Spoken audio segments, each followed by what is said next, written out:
No matter where you live, whether it's a town or in the country, chances are you don't live too far from a churchyard or a cemetery. Have you ever just wandered around and read some of the headstones and wondered what kind of life these people had, or wondered how they died? If you look closely, you may find one that has a curious epitaph written upon it, or a couple of words that may seem curious and hint to something intriguing. In this series, I'll be bringing you stories behind these headstones to reveal an interesting life or a tragic and sorrowful end. These are not celebrities as we know today.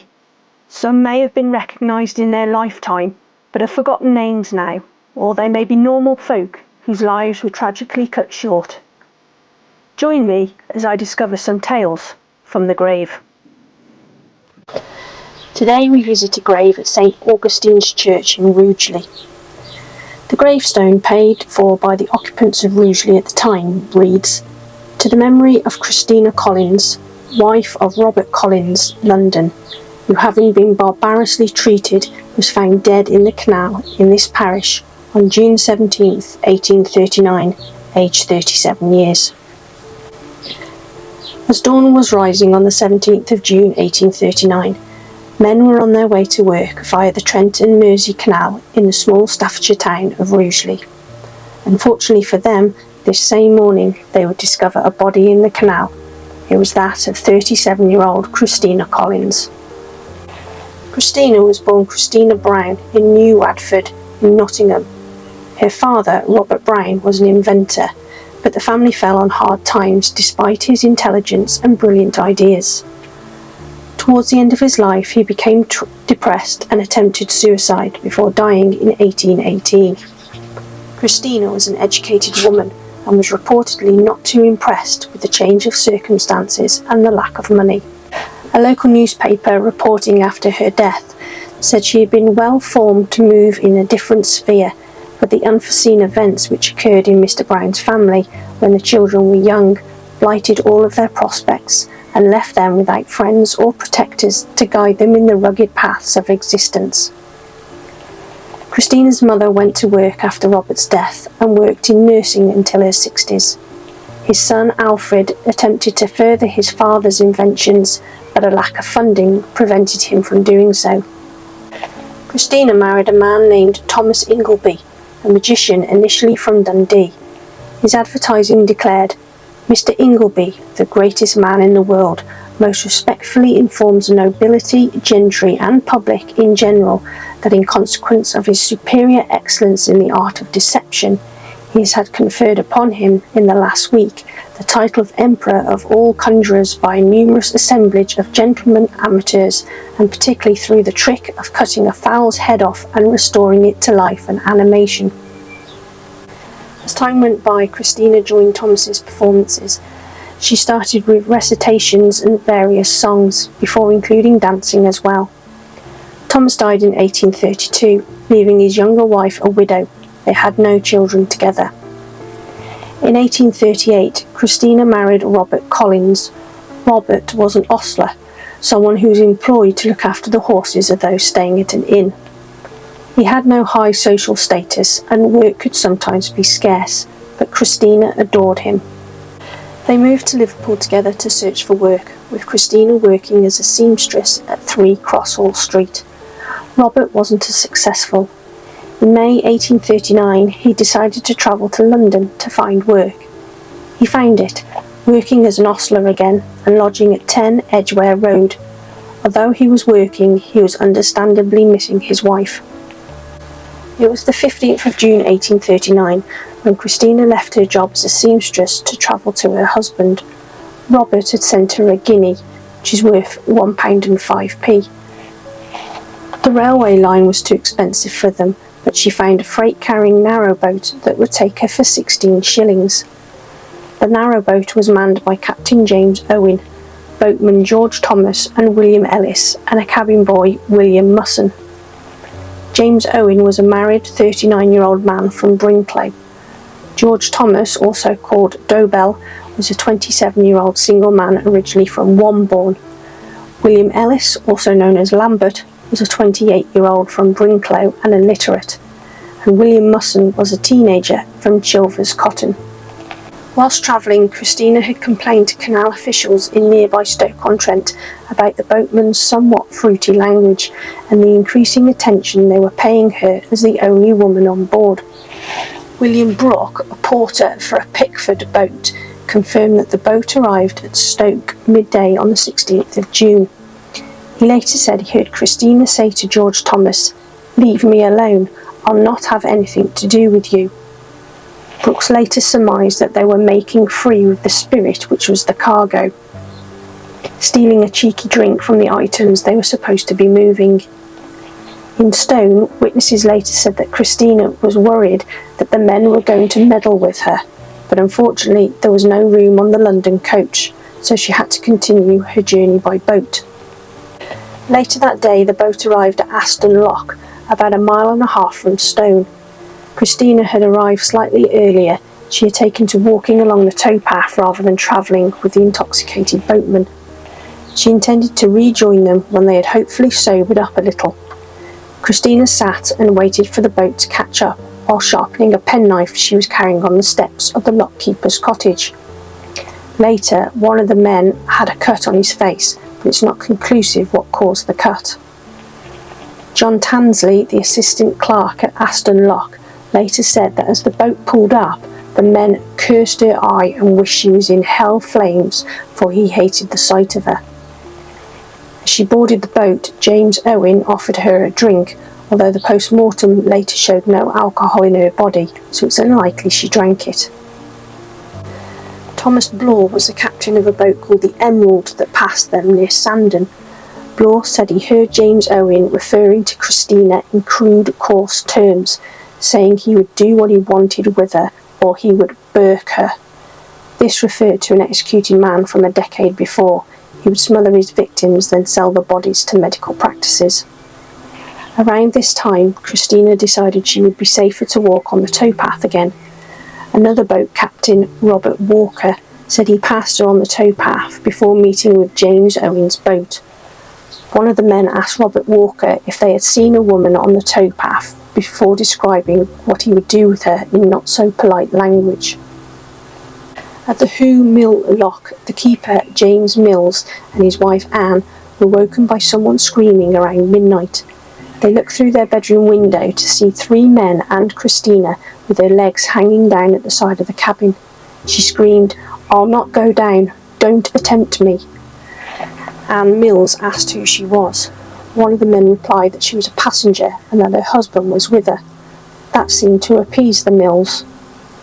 Around 1:30 a.m. on Monday, William Hatton passed by James Owen and George Thomas at the bank, and they asked if Hatton had seen a woman, to which he replied he hadn't. Owen said, "Have you not seen one anywhere?" The witness replied, "No." Owen asked, "Have you not seen one between here and the Turnover Bridge?" Witness, "No, I have not seen a woman anywhere." At 5 a.m. on Monday the 17th of June, boatman Thomas Grant was travelling through Brindley Bank near the aqueduct in Rugeley. He noticed something floating in the water, and as he pulled closer, realised it was a woman's body. He stopped the boat and used a hook to pull her out with the help of John Johnson. Johnson was a wharfinger, a keeper of a wharf, who was crossing the aqueduct at the time. Johnson took Christina's lifeless body to the town via the sandstone steps next to the canal. She was taken to the Talbot Inn in Rugeley town. It was originally on the corner of Wolseley Road and Anson Street and was demolished in 1877. It wasn't far away from Rugeley at Fradley Junction that James Owen supposedly told a Pickford's clerk that one of his passengers had drowned. "I am afraid that a very bad job has happened. I had a passenger booked at Preston Brook, and I believe she is drowned." The clerk replied, "What makes you think that?" Owen said, "She attempted to do it once before and I pulled her out again." The clerk said, "You ought to have taken more care of her and have left her at the first place you came to." Owen replied, "I think she was off her head." "What makes you think so?" the clerk said. Owen replied, "She kept crying out, 'Collins, Collins.'" Collins! James Owen also said, I cannot think what has become of her. She appeared to be deranged.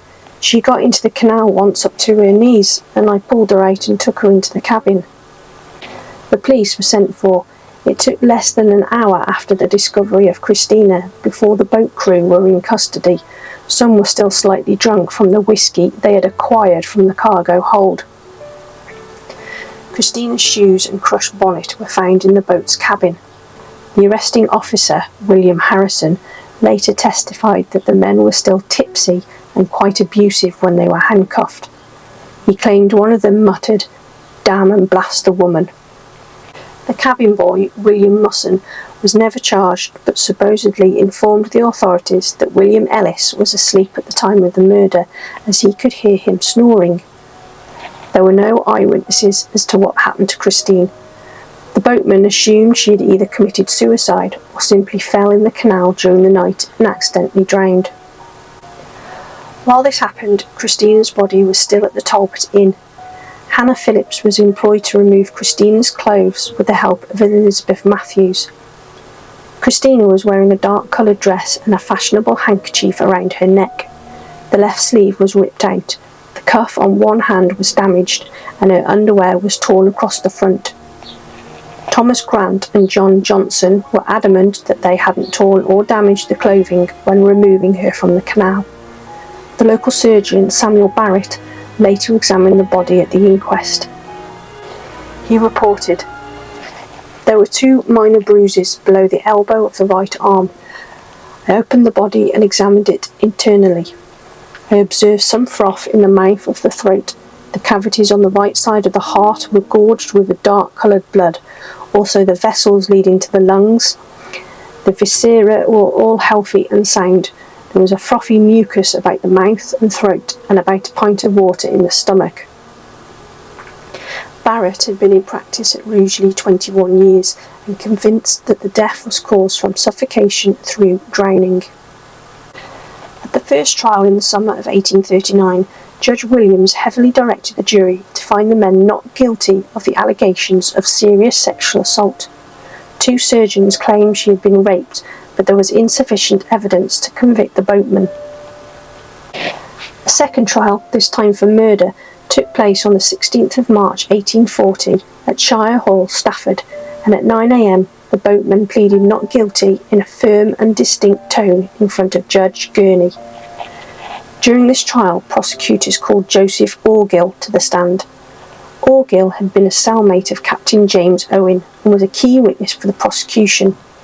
He was currently in prison, facing 18 months for bigamy. He claimed that Owen confessed that Thomas and William Ellis had committed rape and mauled her to death. Orgill claimed that James Owen had told him, "The other 2 men committed the rape upon her and mauled her to death, but I am free from it. I am afraid it will be a hanging job. What do you think about it?" Orgill replied, "I can't tell." He said, "I'll tell you all about it."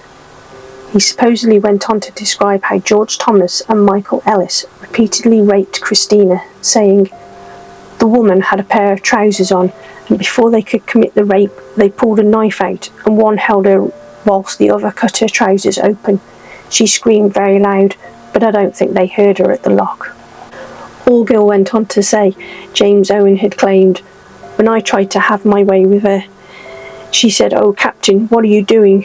Oh, my Collins, I wish you was here. I was in the boat when we came to Colwich Lock. It was then that the boys turned and mine to go to bed. Dobell and Lambert called me several times, but being drunk with whiskey and one thing or another, I was very loath to get up. But I did get up. The boy went to drive the horse and I went to steer the boat. The other 2 men went into the cabin to the woman and began drinking whiskey. The woman jumped up and tried to make her escape, but they, Dobell and Lambert, pulled her back again. She had got halfway over into the hatches.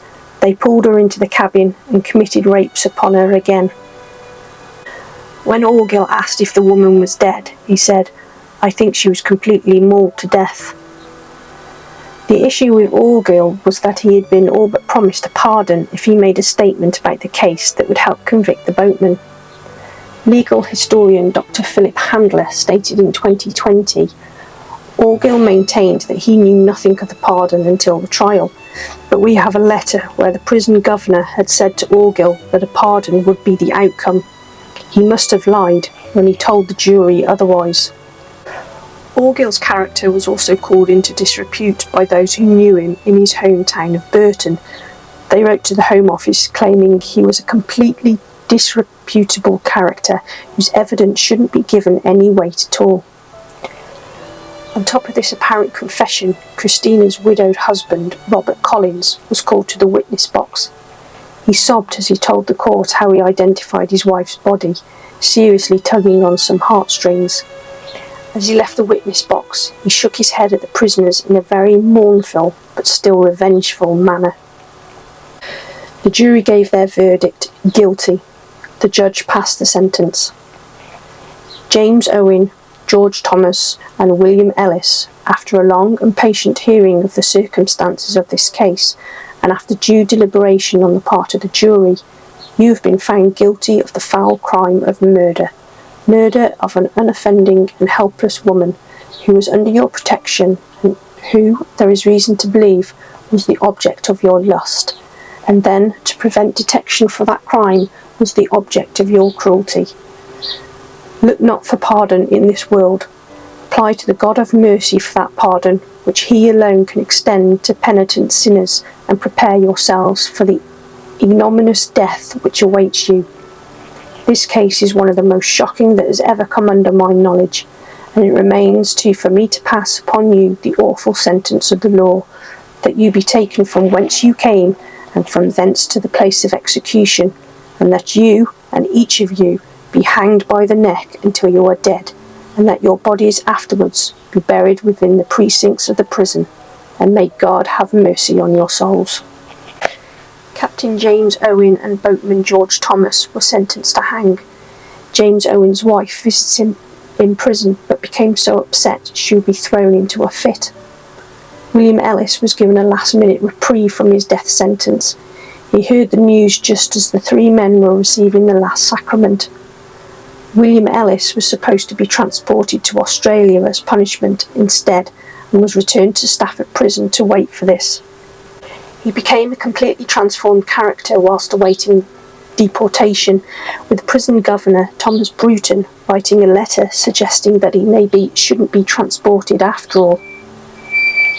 My lords and gentlemen, understanding it is your pleasure to recommend the Court of Quarter Sessions to apply for Her Majesty's pardon for William Ellis, who was convicted of murder at the Spring Assizes 1840, with 2 other persons since executed, and who now remains in this prison under sentence of transportation for the remainder of his life. I beg most respectfully to report his conduct during the very long time he has been in my custody. It is now nearly 2 years and a half since he was committed for trial, at which period he was an ignorant man, not capable of reading and writing. But since his conviction, he has applied himself so strenuously of his own free will and desire to improve himself that for some time past he has been able to read well and write tolerably so, and his general conduct during the whole of his imprisonment has been most exemplary. I must therefore take leave to recommend him to your favourable consideration as a reformed man and a deserving object of the royal clemency. I cannot find anything to say whether William Ellis was eventually transported to Australia. On the 11th of April 1840, nearly 10,000 people attended the hanging of James Owen and George Thomas. It took place on portable gallows, wheeled out so people could see the hangings, in Jail Road, Stafford. The hangman was William Calcraft, who had been appointed executioner in 1829. His assistant was Thomas Cheshire, and Calcraft asked him to join him in Stafford for the execution of James Owen and George Thomas. Cheshire agreed and had a few relatives in Rugeley, so decided to incorporate work with family visiting. It turned out his family wasn't all that keen on spending time with a hangman's assistant, so Cheshire chose to call into the Shoulder of Mutton Inn. He ended up seriously drunk and actually forgot he was supposed to be helping with the hanging. Calcraft asked the prison governor, Thomas Bruton, if any prisoners would make a suitable assistant. George Smith was in for debt and agreed to the assistant position in exchange for his debt being paid off. His job during the execution was to jump and hang off the legs of the victims if the drop didn't kill them quickly enough. George Smith became a hangman and was famous for being the executioner of Dr. William Palmer, the Rugeley poisoner. When the time arrived, the chaplain appeared first, reading the funeral service of the Church of England, followed by the two culprits, the executioner and the governor and officers of the prison. The men walked with a firm step and ascended the steps of the drop without assistance. The executioner immediately placed the ropes around their necks, shook hands with them, and as the chaplain pronounced the words, "In the midst of life we are in death," and the fatal bolt was drawn, and the wretched men ceased to live, their bodies were much convulsed. The men were hanged for an hour, as was typical at the time, before being cut down and buried within Stafford prison grounds. James Owen and George Thomas protested their innocence to the end. To this day, the steps at Brindley Bank, Rugeley, are called the Bloody Steps, after Christina Collins's body was pulled up from the water and supposedly stained the steps with her blood. The steps were sandstone, but concrete ones have long since been built parallel to the original ones. There is a long-standing legend that the steps will occasionally bleed on their own. There are also many rumours about the area being haunted. The BBC daytime TV show Murder, Mystery and My Family reinvestigated the case on behalf of George Thomas's family and discovered the conviction was not necessarily safe. Criminal barrister Jeremy Dean said on the programme, "What we do know is that Orgill gave evidence in highly questionable circumstances, and that's a matter of very serious concern. Ultimately, without his evidence, there was no evidence of murder, and yet George Thomas, a young man, was hanged and lost his life." Judge David Radford said, "This evidence constituted inadmissible hearsay. It was anyway evidence given by a man of little credibility in exchange for a free pardon. The reality is that there was no eyewitnesses to assist any jury as to how or why Mrs. Collins came to be in the canal or how and why she drowned. There was no evidence of physical or sexual assault. I'm in absolutely no doubt that demonstrably and arguably this was a completely unsafe conviction of murder." Even Sergeant Ludlow said at the original trial, "She might have accidentally fallen into the water, she might have thrown herself in, or she was thrown in by the willful act of the prisoners, or by some of them. Unfortunately, we will never know."